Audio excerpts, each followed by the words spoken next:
नमस्कार मंडळी, श्री स्वामी समर्थ. स्वागत आहे तुमचं माझ्या यूट्यूब चॅनलवरती. आजचा दिवस तुम्हा सर्वांना खूप छान, सुखाचा, समाधानाचा जाऊ देत, हीच मी स्वामींच्या चरणी प्रार्थना करते आणि आजच्या या नवीन व्हिडिओला सुरुवात करते. पण त्या अगोदर तुम्ही माझ्या चॅनलवरती जर नवीन असाल तर चॅनलला पण लगेच सबस्क्राईब करा आणि कमेंटमध्ये श्री स्वामी समर्थ लिहायला अजिबात विसरू. उद्या 19 एप्रिल रविवार आणि उद्या आहे अक्षय तृतीया. त्यामुळे तुम्हा सर्वांना अक्षय तृतीयेच्या मनपूर्वक शुभेच्छा. कारण हा सण आपल्या हिंदू धर्मात अत्यंत पवित्र आणि शुभ मानला जातो आणि 3.5 मुहूर्तांपैकी एक महत्त्वाचा मुहूर्त असल्यामुळे या दिवसाचं विशेष महत्त्व आहे. अक्षय या शब्दाचा अर्थ कधीही न संपणारा असा होतो आणि म्हणूनच या दिवशी केलेला जप, दान, पूजा किंवा चांगले कर्म याचं फळ कायम टिकतं असं मानलं जातं. अनेक पुराणांमध्ये या दिवसाचा उल्लेख आढळतो आणि असं सांगितलं जातं की या दिवशी केलेल्या प्रत्येक शुभ कार्याला विशेष फळ मिळतं. म्हणूनच या दिवशी लोक नवीन वस्तू खरेदी करतात, सोनं चांदी घेतात, नवीन कामांची सुरुवात करतात आणि महत्त्वाचे निर्णय घेतात जेणेकरून त्या कामात यश मिळावं. या दिवशी देवपूजा तर केली जातेच, पण पितरांचं स्मरण करणं ही तितकंच महत्त्वाचं मानलं जातं. कारण अशी श्रद्धा आहे की या दिवशी आपले पूर्वज आपल्या घरी येतात आणि म्हणून त्यांच्या स्मरणार्थ त्यांना अन्न अर्पण केलं जातं, त्यांचं पूजन केलं जातं आणि जेव्हा आपण श्रद्धेने कोणाला जेवायला घालतो तेव्हा त्या अन्नाचा लाभ आपल्या पितरांपर्यंत पोहोचतो असं मानलं जातं. त्यामुळे त्यांच्या आशीर्वादाची प्राप्ती आपल्याला होते. वैशाख महिना भगवान विष्णूंना प्रिय मानला जातो, म्हणून या दिवशी भगवान विष्णू आणि माता लक्ष्मी यांची पूजा केली जाते आणि अशी श्रद्धा आहे की या पूजेमुळे घरात धन, समृद्धी आणि सुख कायम राहतं. तसेच या दिवशी माता अन्नपूर्णेचीही जयंती साजरी केली जाते. त्यामुळे अन्न आणि संपन्नतेचं महत्त्व आणखी वाढतं. धार्मिक दृष्टिकोनातून हा दिवस खूप महत्त्वाचा आणि प्रभावी असल्यामुळे घरात लक्ष्मीची कृपा राहावी, धनप्राप्ती व्हावी आणि कुटुंबाची प्रगती व्हावी यासाठी काही खास उपाय सांगितले जातात. आणि आजच्या या व्हिडिओमध्ये मी तुम्हाला असाच एक सोपा पण प्रभावी असा उपाय सांगणार आहे जो तुम्ही उद्या अक्षय तृतीयेच्या दिवशी सकाळी घराच्या उंबरठ्यावर करू शकता. असं म्हटलं जातं की हा उपाय श्रद्धेने आणि योग्य पद्धतीने केला तर घरातील नकारात्मकता कमी होते, आर्थिक अडचणी हळूहळू दूर होतात आणि घरात सुख समृद्धी वाढण्यास मदत होते. तर हा उपाय नेमका कोणता आहे, कोणती वस्तू उंबरठ्यावर ठेवायची आहे आणि कोणत्या वेळेत हा उपाय करायचा आहे याची संपूर्ण माहिती आजच्या व्हिडिओमध्ये मी तुमच्यासोबत शेअर करणार आहे. त्यामुळे व्हिडिओ हा स्किप न करता शेवटपर्यंत नक्की पहा, जेणेकरून तुमच्यापर्यंत योग्य ती माहिती पोहोचेल. आणि तुम्ही माझ्या चॅनलवरती जर नवीन असाल तर चॅनलला पण लगेच सबस्क्राईब करा आणि बेल आयकनला सुद्धा प्रेस करा, म्हणजे मी जेव्हा कधीही नवीन व्हिडिओज अपलोड करेन त्याचं नोटिफिकेशन सर्वात आधी तुम्हाला मिळेल आणि तुमचा एकही व्हिडिओ हा मिस होणार नाही. तसेच हाईक बटन देखील क्लिक करा. तर आजच्या या व्हिडिओमध्ये तुम्हाला मी जो उपाय सांगणार आहे तर तो तुम्हाला उद्या म्हणजे रविवारी अक्षय तृतीयेच्या दिवशी सकाळी करायचा आहे आणि शक्यतो दुपारी 12 वाजण्याच्या आत हा उपाय तुम्हाला करायचा आहे. कारण या वेळेला केलेल्या गोष्टींना अधिक शुभ मानलं जातं. या उपायासाठी तुम्हाला एक छोटीशी वस्तू घराच्या उंबरठ्यावर ठेवायची आहे आणि हा उपाय तुम्हाला करायचा आहे कारण तो वर्षातनं फक्त एकदाच म्हणजे अक्षय तृतीयेच्या दिवशी आपण करू शकतो. आणि असं मानलं जातं की या दिवशी केलेल्या उपायाचं फळ हे कधीच संपत नाही आणि ते कायम आपल्या सोबत राहतं. आपल्या घरात सुख, शांती, समृद्धी यावी, लक्ष्मीचा वास कायम राहावा आणि घरातील नकारात्मकता, अडचणी आणि त्रास दूर व्हावेत यासाठी हा उपाय केला जातो आणि म्हणूनच उंबरठ्यावर ही वस्तू ठेवण्याला विशेष महत्त्व दिलं जातं. उंबरठा हा आपल्या घराचा खूप महत्त्वाचा भाग मानला जातो. तो फक्त दरवाजाचा भाग नसून घराचं रक्षण करणारा एक प्रकारचं कवच आहे आणि असंही मानलं जातं की उंबरठा हे लक्ष्मीचं स्थान आहे. त्यामुळे या ठिकाणी केलेले उपाय लवकर परिणाम देतात. घराच्या उंबरठ्या बाहेरून येणाऱ्या नकारात्मक ऊर्जेला आत येण्यापासून थांबवतो आणि घरात सकारात्मक ऊर्जा टिकवून ठेवण्याचं काम करतो. त्यामुळे वास्तुशास्त्रातही उंबरठ्याला खूप महत्त्व दिलं जातं आणि ज्या घरात उंबरठा नसतो तिथे अनेक अडचणी निर्माण होतात. तुम्ही पाहिलं असेल की जेव्हा नवीन वधू घरात येते तेव्हा ती उंबरठा ओलांडूनच आत येते आणि ते भरभराटीचं प्रतीक मानलं जातं कारण त्या क्षणी तिला लक्ष्मीचं रूप मानलं जातं आणि त्यामुळे उंबरठ्याचं महत्त्व आपल्याला इथूनही समजतं. अक्षय तृतीया हा दिवस भगवान विष्णू आणि माता लक्ष्मीला समर्पित मानला जातो. त्यामुळे या दिवशी उंबरठ्यावर काही शुभ वस्तू ठेवणं, त्यांची पूजा करणं खूप फलदायी ठरतं. आणि असंही म्हटलं जातं की घरातील स्त्रीने श्रद्धेने हा उपाय केला तर घरात लक्ष्मीचा वास कायम कायम राहतो। जर तुमच्या घरात पैशांची अडचण असेल, पैसा टिकत नसेल, व्यवसायात अडथळे येत असतील किंवा घरात सतत वादविवाद, तणाव किंवा अस्वस्थता असेल, तर अशा परिस्थितीत हा उपाय तुम्हाला मदत करू शकतो। कारण त्यामुळे घरातील नकारात्मक ऊर्जा कमी होऊन वातावरण शांत होतं आणि सकारात्मक होतं। या उपायामुळे घरात लक्ष्मी स्थिर राहण्यासाठी योग्य वातावरण तयार होतं आणि कुटुंबाच्या प्रगतीसाठी एक चांगली सुरुवात होते। त्यामुळे या अक्षय तृतीयेच्या शुभ दिवशी श्रद्धा आणि विश्वासाने हा उपाय नक्की करून पहा आणि त्याचा स्वतः अनुभव घ्या। हा उपाय करण्यासाठी आपल्याला उद्या अक्षय तृतीयेला सकाळी लवकर उठायचं आहे। उठल्यानंतर सर्वप्रथम तुम्हाला तुमच्या घराची स्वच्छता करून घ्यायची आहे, झाडू मारायचा आहे आणि घर स्वच्छ पुसून काढायचं आहे। कारण या दिवशी आपल्या घरामध्ये कुठेही घाण राहता कामा नये, घरातील कोणत्याही कोपऱ्यामध्ये कचरा राहता कामा नये।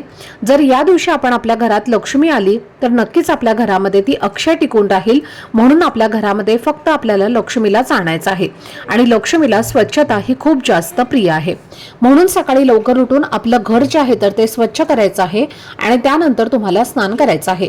स्नान करताना अंघोळीच्या पाण्यामध्ये तुम्हाला चिमूटभर हळद आणि गंगाजल टाकायचंच आहे। त्यामुळे आपले सर्व दोष, नकारात्मकता जी आहे तर ती निघून जाते आणि आपल्याला अक्षय पुण्याची प्राप्ती होते। स्नान करून झाल्यानंतर घरातील एका व्यक्तीने, जो कर्ता पुरुष आहे तर त्या पुरुषाने काय करायचं आहे, एक लोटा जल घ्या, त्यामध्ये थोडेसे काळे तीळ टाकायचे आहेत आणि हे जल तुम्हाला दक्षिण दिशेला अर्पण करायचे आहेत। ओम पितृदेवताय नमः हा मंत्र म्हणत हे जल तुम्हाला पितरांच्या स्मरणार्थ दक्षिण दिशेला अर्पण करायचं आहे। त्यानंतर आपल्या देवघरातल्या देवांची विधिवत पूजा करून घ्यायची आहे। धूप, दीप, अगरबत्ती, तुपाचा दिवा, तेलाचा दिवा लावायचा आहे आणि आपलं घर हे प्रसन्न करायचं आहे। आणि त्यानंतर तुम्हाला उंबरठ्यावर हा उपाय करायचा आहे। जितक्या सकाळी लवकर होईल तितक्या सकाळी हा उपाय करण्याचा प्रयत्न करा। दुपारी 12 वाजेपर्यंत केला तरीही चालेल। आता हा उपाय करण्यासाठी सर्वप्रथम एका कलशामध्ये स्वच्छ पिण्याचं पाणी भरा। त्या पाण्यामध्ये थोडीशी हळद आणि गंगाजल टाका आणि हे जे पाणी आहे तर ते तुम्हाला घराच्या मुख्य प्रवेशद्वाराच्या प्रवेशद्वारावरती आणि उंबरठ्याच्या बाहेर आणि उंबरठ्यावर शिंपडायचं आहे। एक स्वच्छ कपडा घेऊन तुम्हाला ते पुसून काढायचं आहे। त्यामुळे रात्रभर आपल्या घराच्या बाहेर जी काही निगेटिव्हिटी येऊन थांबलेली असते, नकारात्मकता असते तर ती नष्ट होते। त्यानंतर तुम्हाला उंबरठ्यावरती हळदीचं लेपन करायचं आहे। इतर दिवशी तुम्ही करत नसला तरीही चालेल, पण अक्षय तृतीयेला उंबरठ्यावरती हळदीचं लेपन करायचंच आहे। एका वाटीमध्ये हळद घ्या, त्यामध्ये गंगाजल टाका किंवा मग तुम्ही पाणी टाकू शकता। तुमच्याकडे गोमूत्र असेल, गुलाबजल असेल तर ते टाका आणि थोडीशी चंदन पावडर असेल तर ते टाका। तर अशी हळदीची पेस्ट तुम्हाला बनवायची आहे आणि त्याचं लेपन जे आहे तर ते तुम्हाला उंबरठ्यावरती करायचं आहे। कशा पद्धतीने करायचं हे तुम्हाला स्क्रीनवरती दिसत असेल। तर याच पद्धतीने तुम्हाला उंबरठ्यावरती हळद जी आहे तर ती चोळून घ्यायची आहे। आता उंबरठ्यावरती हळदीचं लेपन करणं म्हणजे ती एक प्रथा नाही, तर त्यामागे बघा आध्यात्मिक, वास्तुशास्त्रीय आणि वैज्ञानिक कारण सुद्धा सांगितलं गेलं आहे। हळदीमध्ये माता लक्ष्मीचा वास असतो आणि हळद ही माता लक्ष्मीला अत्यंत प्रिय आहे आणि आपण उंबरठ्यावरती हळदीचं लेपन जर केलं तर आपल्या घराकडे सुख, समृद्धी, धनधान्य आकर्षित होतं अशी धार्मिक श्रद्धा आहे। त्याचबरोबर हळद जी आहे तर ती शुद्धतेचं प्रतीक आहे आणि ती बाहेरील नकारात्मक ऊर्जा, दुष्ट शक्ती, वाईट शक्ती घराच्या आत प्रवेश करण्यापासून रोखत असते आणि उंबरठा हा घराचा मुख्य ऊर्जेचा स्रोत असतो। हळदीचं लेपन केल्यामुळे वास्तुदोष आणि ग्रहदोषांची तीव्रताही कमी होते आणि घरात सकारात्मक लहरींचं प्रमाण वाढतं। तसेच हळद ही मांगल्याचं प्रतीक असल्यामुळे घरात फक्त शुभ घटना घडतात, मांगल्याचं वातावरण राहतं आणि म्हणून आपल्याला उंबरठ्यावरती हळदीचं लेपन करून घ्यायचं आहे। त्यानंतर कुंकवाचा तुम्हाला गंध तयार करायचा आहे। थोडं जास्तच कुंकू घ्या आणि त्या कुंकवाचा गंध तयार करायचा आहे आणि त्यानंतर जिथे तुम्ही उंबरठ्यावरती हळदीचं लेपन केलेलं आहे तर त्या उंबरठ्यावरती तुम्हाला डाव्या आणि उजव्या साईडला कुंकवाने स्वस्तिक काढायचं आहे। स्वस्तिकामधले 4 बिंदू, साईडच्या 2 लाईन सुद्धा तुम्हाला काढायच्या आहेत आणि उंबरठ्याच्या मधोमध तुम्हाला शुभ स्वस्तिक लाभ, शुभ स्वस्तिक आणि लाभ असं लिहायचं आहे। म्हणजेच उंबरठ्याच्या मधोमध तुम्हाला शुभ हा कुंकवाने शब्द लिहायचा आहे आणि नंतर मधोमध स्वस्तिक काढायचं आहे आणि पुन्हा त्याच्या साईडला तुम्हाला लाभ असं लिहायचं आहे। आता हे सगळं उंबरठ्यावरती करून झाल्यानंतर तुम्हाला तिथे एक दिवा सुद्धा प्रज्वलित करायचा आहे। एक मातीची पणती घ्या, त्यामध्ये शुद्ध गाईचं तूप घाला, त्यामध्ये 2 वातींची मिळून एक जोडवात लावायची आहे। दिव्यामध्ये 2 लवंगा टाकायच्या आहेत आणि त्यानंतर तुम्हाला एका प्लेटमध्ये थोडेसे गहू घ्यायचे आहेत। गहूच घ्यायचे आहेत, पहा तांदूळ घेऊ नका। गव्हावरती हा दिवा तुम्हाला प्रज्वलित करून जेव्हा तुम्ही बाहेरून घरामध्ये प्रवेश करता तेव्हा जी तुमची उजवी साईड असणार आहे तिथे हा दिवा तुम्हाला ठेवायचा आहे। त्यानंतर काय करायचं आहे, एक तांब्याचा कलश घ्या, तांब्याचाच कलश घ्या, स्टीलचा घेऊ नका। जर तुमच्याकडे बघा चांदीचा असेल तर तो सुद्धा तुम्ही घेऊ शकता किंवा तांब्याचा घेतला तरी सुद्धा चालेल। आणि या कलशामध्ये तुम्हाला काय करायचं आहे तर तांदूळ भरायचे आहेत। आधी कलशामध्ये तांदूळ भरायचे आहेत, अर्धा कलश पहिल्यांदा तुम्हाला तांदूळ भरायचे आहेत आणि त्यानंतर त्या कलशामध्ये तुम्हाला 5 अखंड फुलाच्या लवंगा, त्याचबरोबर 11 गोमती चक्र घ्यायचे आहेत। आणि गोमती चक्र नसेल तर तुमच्याकडे 5 किंवा 7 कवड्या असतील किंवा एक जरी कवडी असेल तर ती त्यामध्ये टाकायची आहे। 1 रुपयाचं एक नाणं टाकायचं आहे आणि एक अख्खं हळकुंड जे असतं म्हणजे अख्खी हळद जी आहे तर ती टाकायची आहे। आणि पुन्हा त्यावरती तुम्हाला तांदूळ भरायचे आहेत। पूर्ण कलश जो आहे तर तो तांदळाने भरून घ्यायचा आहे। आता तांदूळ जे आहे तर ते अक्षय टिकणारं धान्य आहे आणि म्हणजे त्याचा कधीही क्षय होत नाही, म्हणून ते समृद्धीचं प्रतीक आहे आणि म्हणून आपण पूजेमध्ये तांदूळ हे धान्य वापरत असतो। आणि या तांदळामध्ये आपण ज्या काही वस्तू ठेवल्या आहेत त्या सुद्धा लक्ष्मीकारक वस्तू आहेत। या वस्तू आपल्या घराकडे लक्ष्मीला आकर्षित करत असतात। आणि त्यानंतर हा कलश तुम्हाला जिथे उंबरठ्यावरती तुम्ही शुभ, स्वस्तिक आणि लाभ असं लिहिलेलं आहे कुंकवाने, तर त्या स्वस्तिकावरती तुम्हाला हा कलश उंबरठ्याच्या मधोमध ठेवायचा आहे। हा कलश तिथे का ठेवायचा आहे हे सुद्धा तुम्हाला व्हिडिओमध्ये मी अगोदर सांगितलेलं आहे।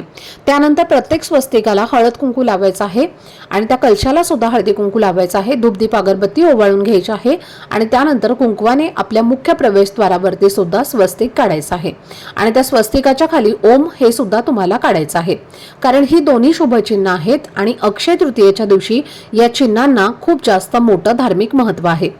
आपल्या हिंदू धर्मात स्वस्तिक हे अत्यंत पवित्र, शुभ, मंगलकारक चिन्ह मानलं जातं आणि या ओम या शब्दाचा संबंध दिव्य स्पंदनाचे प्रतीक मानलं जातं।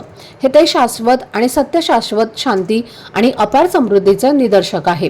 म्हणून मुख्य प्रवेशद्वारावरती तुम्हाला या दिवशी एक स्वस्तिक आणि ओम हे जे चिन्ह आहे तर ते काढायचं आहे आणि त्याला सुद्धा हळदी कुंकू लावून तुम्हाला पूजा करायची आहे। त्याचबरोबर तुम्हाला तुमच्या मुख्य प्रवेशद्वाराला आंब्याच्या पानांचं तोरण लावायचंच आहे, कारण पहा या दिवशी अनेक आर्टिफिशियल तोरण आपण लावतो पण ते फक्त आपलं घर सुशोभित करत असतं, पण त्यातून आपल्याला कोणतीही सकारात्मक ऊर्जा किंवा चांगल्या गोष्टी मिळत नाहीत। आंब्याच्या पानांचं तोरण जे असतं तर त्यातनं खूप जास्त सकारात्मक ऊर्जा निर्माण होते। आपल्या घरावर कोणतंही संकट, विघ्न जे आहे तर ते येत नाही। सर्व वाईट गोष्टी आपल्या घरापासून दूर ठेवण्याचं काम आंब्याच्या पानांचं तोरण करत असतं आणि म्हणून तुम्हाला आंब्याच्या पानांचं तोरण सुद्धा नक्की लावायचं आहे। या दिवशी आंब्याच्या पानांना सुद्धा खूप मोठं महत्व आहे।